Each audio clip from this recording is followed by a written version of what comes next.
Assalamualaikum warahmatullahi wabarakatuh, Jer. Eh, Salam sehat selalu.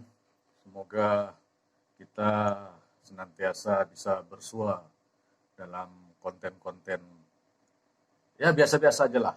Ya, ini eh, bagian keenam daripada perjalanan saya di Rau 4 tahun yang lalu.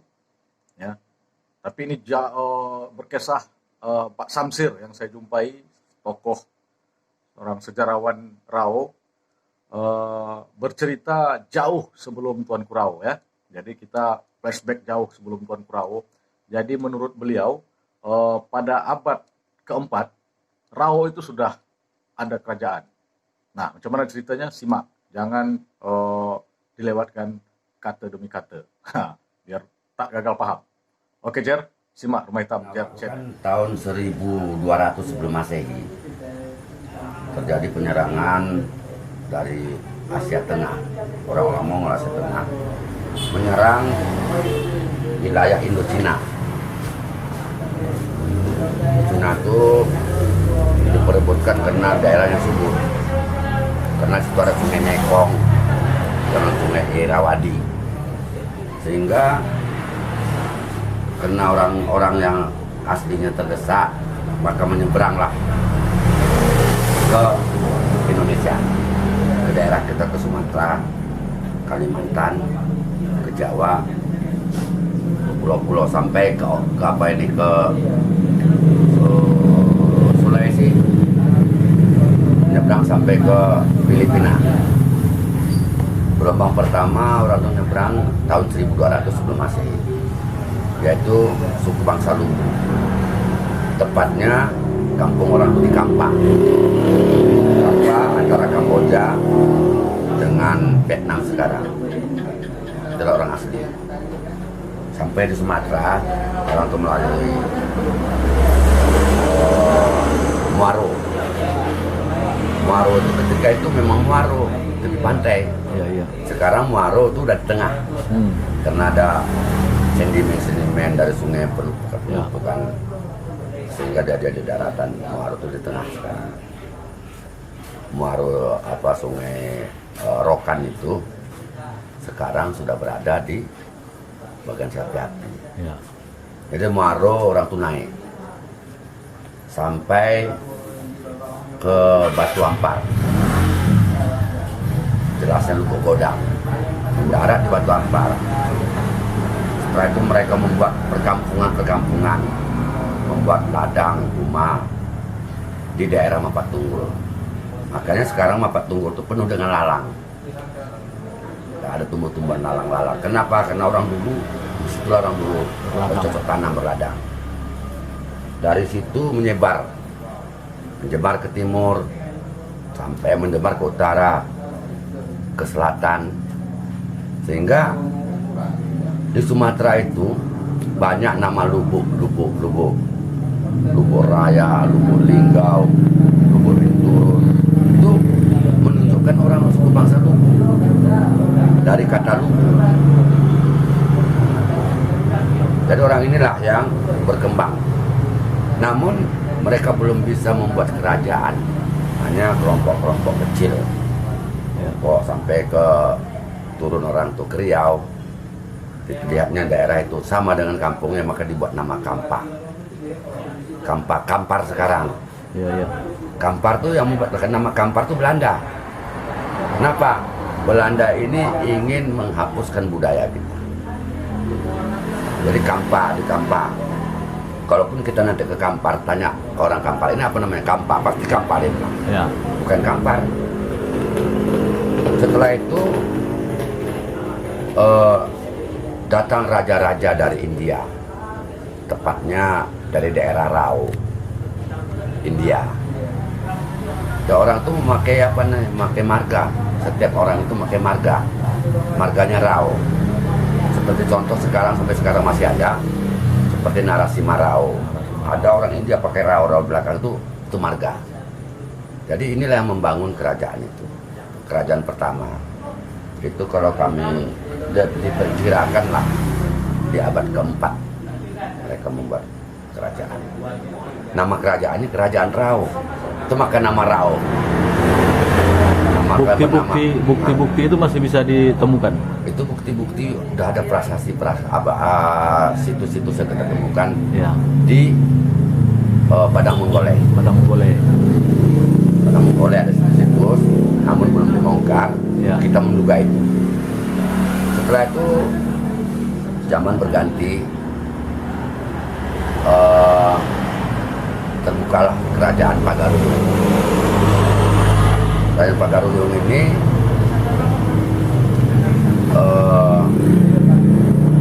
tepatnya di Gulupur, bukan Pagaruyung yang di Batu Sangkar. Tepatnya di Gulupur. Daerah sekarang Gulupur itu masuk kecamatan Kapur 9. Kalau kita jalan dari dari Rangkeng terus ke tempat tempat orang banyak mengempa Gambir, Sialang. Sialang. Dari Sialang kita naik ke atas, nampaklah Gulupur. Gulupur tuh di atas bukit. Di atas bukit itu ada gua.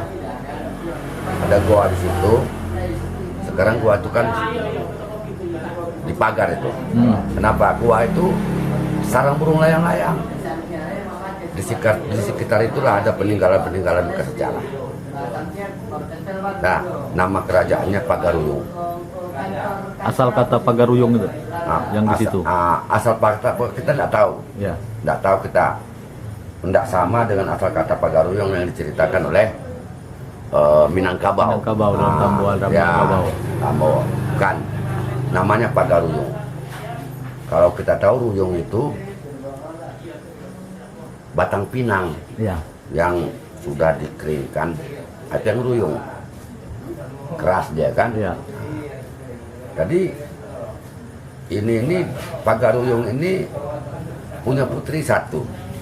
Tidak ada adik, tidak ada abang. Namanya Putih Timbulan. Putih Timbulan inilah cikal bakal kerajaan Minanga. Ya, Minanga. Di mana tuh Pak Minanga itu Pak? Minanga itu di daerah kita juga. Di daerah apa? Di daerah Minanga itu daerah Gulupur juga. Daerah Gulupur juga.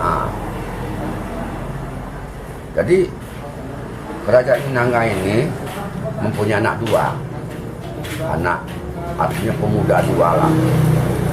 Kalau cerita Minangkabau, Tambo, itulah Cindur Matu dengan Dang Tuang. Ya. Jadi anak raja dari Minanga inilah yang menyerang Jambi, menyerang Palembang, dan membuat kerajaan Sriwijaya. Jadi kerajaan Sriwijaya inilah yang cikal bakalnya ya, anak yang dua ini. Itu bisa dilihat prasasti Karangberahi. Prasasti Karangberahi yang ada di Palembang. Artinya kerajaan Sriwijaya itu bukan di Palembang. Itu nanti kita terangkan kenapa kerajaan Sriwijaya itu. Alasan-alasannya cukup ya. Ini ada cerita Bapak tadi kaitan ke Rao-nya seperti apa Pak? Yang dari Pagaruyung tadi kaitannya dengan kerajaan Rao. Pagaruyung tidak ada kan punya kaitan dari Pagaruyung. Iya. Ya. Kalau Rao berkaitan dengan Pagaruyung, ya Pagaruyung berkaitan dengan Rao ada. Kalau Rao sana. Ya. Kalau Pagaruyung ke Rao tidak ada. Ya. Kenapa? Karena orang-orang raja-raja, datuk-datuk yang ada di sana itu tuh bukan raja. Nah, jadi kita ulang balik kan. Dari Pagaruyung tadi Pak. Kerajaan Pagaruyung itu kerajaan Melayu, tapi berasal dari keturunan kerajaan Rao ini tadi lah. Mereka pindah ke Gulupur. Ya. Jadi dia punya anak satu orang saja anaknya, anak raja itu. Setelah itu anak raja itu bertemu dengan orang pelarian peperangan di daerahnya. Nah, itu namanya Dipuntahyang. Dipuntahyang itu sama istri. Dipuntahyang sama istri datang minta suaka lah Kerajaan Pagaruyung. Di Kerajaan Pagaruyung mereka dianggap orang kebanyakan. Kenapa? Dulu kita punya kasta. Kasta kita itu tidak sama dengan kasta yang ada di Sindus. Sindus itu India sekarang. Nah, daerah Sindus. Sementara yang Indonesia inilah yang India. Sekarang terbalik. India di Sindus, Indonesia, India sekarang jadi Indonesia. Itu karena orang Eropa juga punya kerja. Jadi yang menghancurkan budaya Asia itu orang Eropa. Ditukar nama segalanya lah. Budayanya dirobah-robah.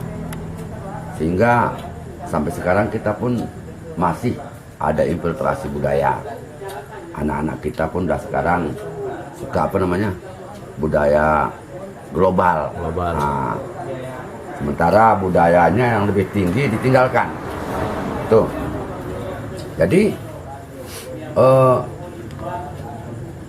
jatuh hatilah Putih Timbulan tadi sama Putih Puntahiyang,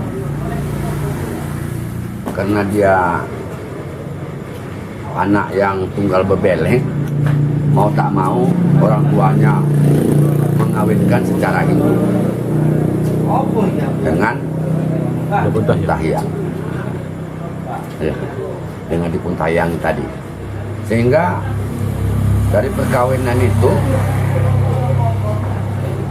Putih Timbulan lahir anaknya laki-laki.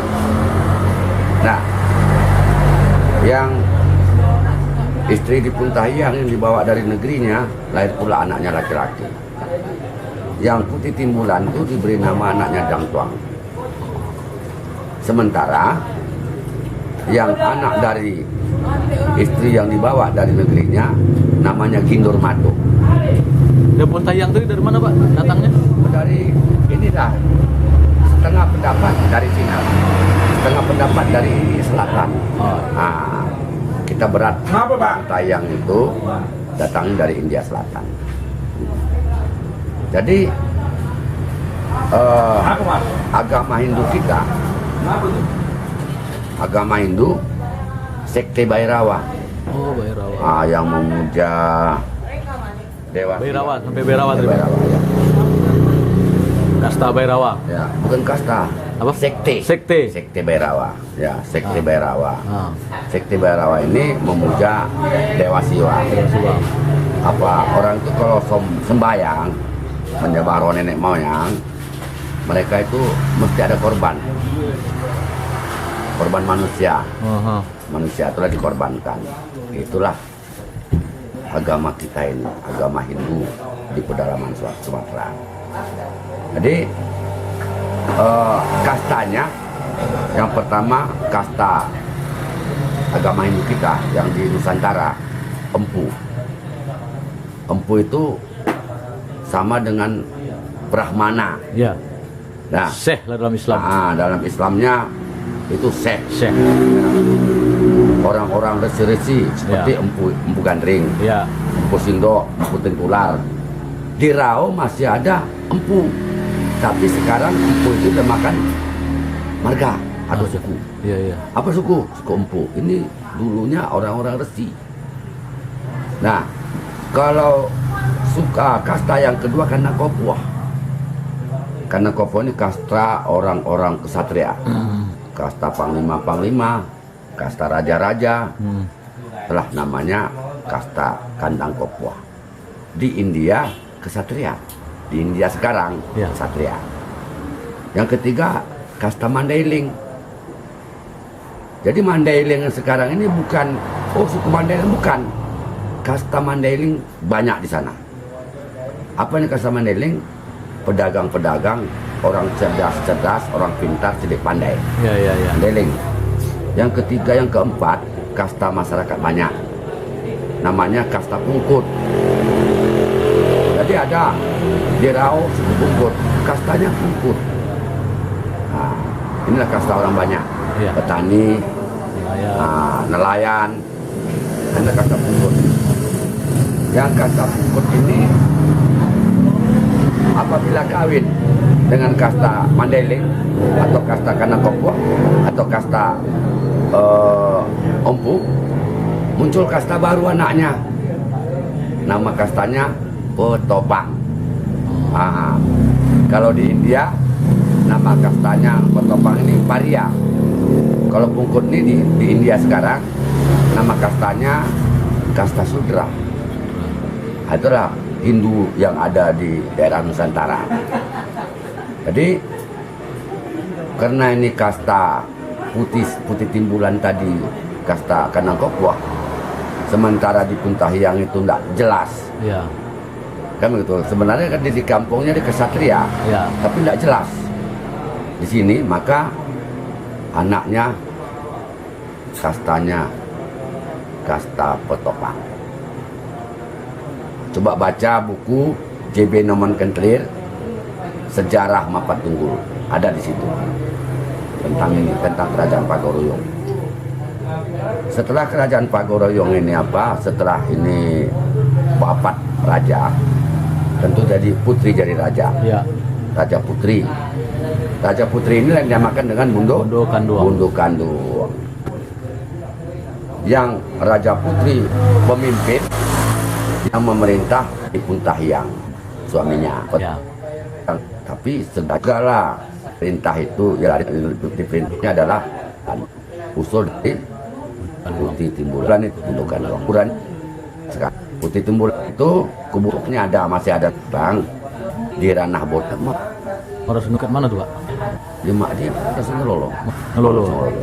Ranah Botoinya itu jadi Landan Prasasti ada batu daerah Putih Timur ada, ini bisa kena botol kan nanti.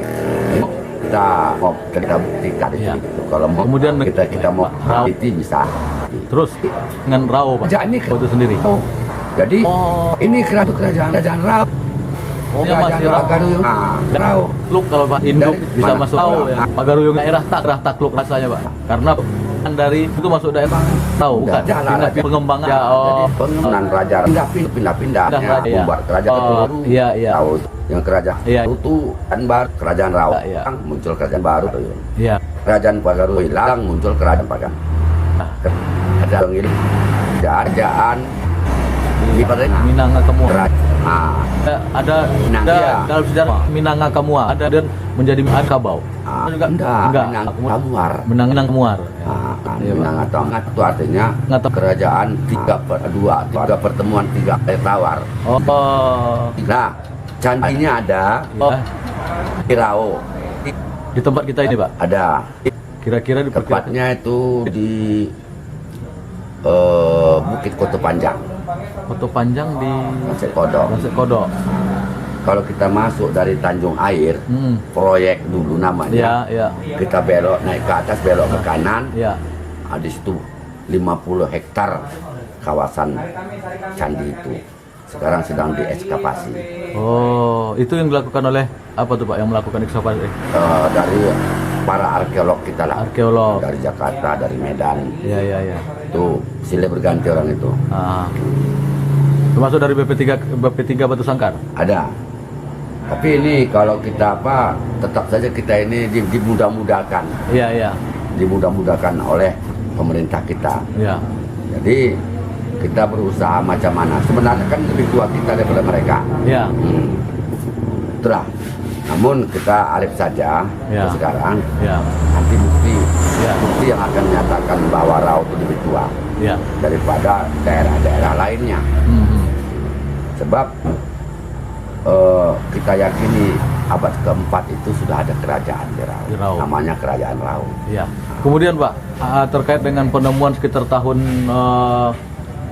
88 dulu kan pernah air Seminair itu banjir dan ditemukan candi, bukan candi tapi patung batu yang sekarang masih ada di Padang Unang itu. Apakah itu ada kaitan dengan kerajaan Rao itu juga, Pak? Memang kerajaan Rao. Iya. Dia begini, itu ada patung Dorapala. Iya. Satu lagi patung kalau kita mengatakan patung Tubalang. Panglima. Patung ini sama benar dengan yang ada di Candi Bahal 2 dan Bahal 3 yang ada di Panai, di Portibi sekarang. Ya. Di sana namanya Supamutung. Pemutung ya. Nah, Pertiwi Mandailing sana. iya, di sana 2, di sini 1 dampak, sana Ya. 2. Ya, ya. Jadi ya, kaitan dengan Panai ada. Jadi karena itulah kita menduga bahwa kerajaan Sriwijaya itu adanya di Riau, bukan di Palembang. Berarti yang tuanya itu ada di Riau, Nah, yang lebih muda di Palembang. yang di Palembang itu kerajaan Palembang. Kerajaan Palembang ya. Ada namanya di kampung-kampung sini seperti Kotorajo, Ya, Longung. ya. Nah,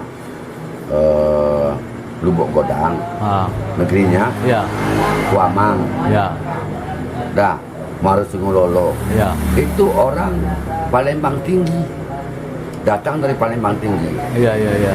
Nah, Palembang tinggi itu dalam Palembang, kerajaan Palembang.